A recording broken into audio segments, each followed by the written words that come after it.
Guys, এই যে মাছ পাতাই হবে এখন আমাদের বাড়িতে, তাই আমার বউ কলা পাতা কেটে নিয়েছে।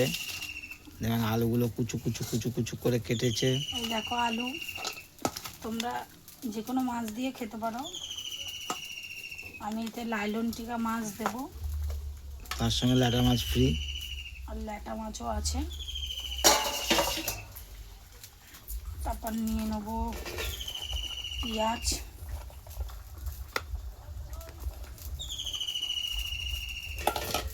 আদা রসুন বেটে দিতে পারো বা পেঁয়াজ দিতে পারো।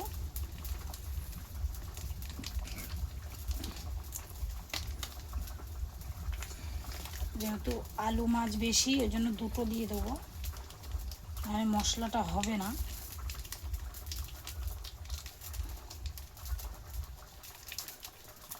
তোমরা যারা যারা খাবে মনে করো এভাবেই করবে, মাছ পাতাটা সুন্দর টেস্ট হবে।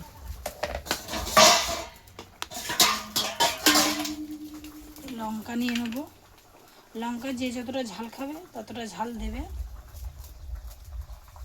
কারণ আমরা একটু ঝাল বেশি খাই, ওই জন্য ঝাল দেব। হলুদ নিয়ে নেব,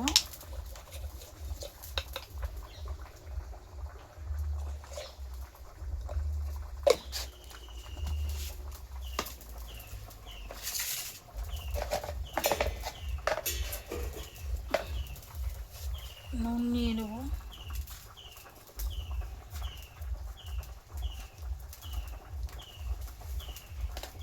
তারপর নিয়ে নেব তেল। তেল সবটাই লাগবে, কারণ একটু তেল হলে হতো, তেল একটু শর্ট পড়ে গেছে, তার চিন্তার কোনো কারণ নেই। একটু সাদা তেল দিয়ে দেবে, সাদা তেল যেহেতু আছে, একটু সাদা তেল, কারণ কলা পাতা হলো তেলটা মেন। তারপর আমি কি করব, এটাকে মাখিয়ে নেব, ভালো করে সুন্দর করে মাখাবে। ছোট গামলাটা ছোট হয়ে গেছে, তার চিন্তার কোনো কারণ নেই, তোমরা চাইলে বড় পাত্রতে নিয়ে করতে পারো। আর এর সাথে আলু দিতে হবে তার কোনো মানে নেই, শুধু খেতে পারো, বা সবজি দিয়েও খেলে, বেগুন দিয়ে, তারপরে কুমড়ো দিয়ে, যে কোনো কিছু দিয়ে কলা পাতা মাছটা খেতে পারো, যে কোনো মাছও খেতে পারো।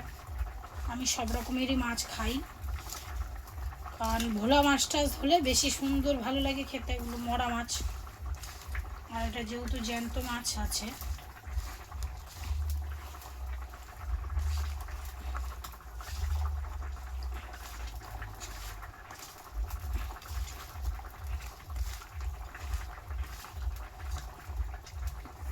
কলা পাতাটা আগেই দেখেছো, একটু পুছে নেবে,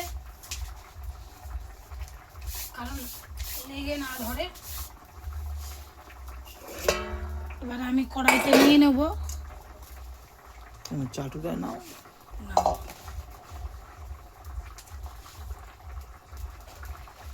এভাবে কলা পাতাটা পেতে নেবে। আজকের মতন টাটা, আবার কালকে দেখাবো। খেয়ে দাও, খাওয়া দাওয়ার পর।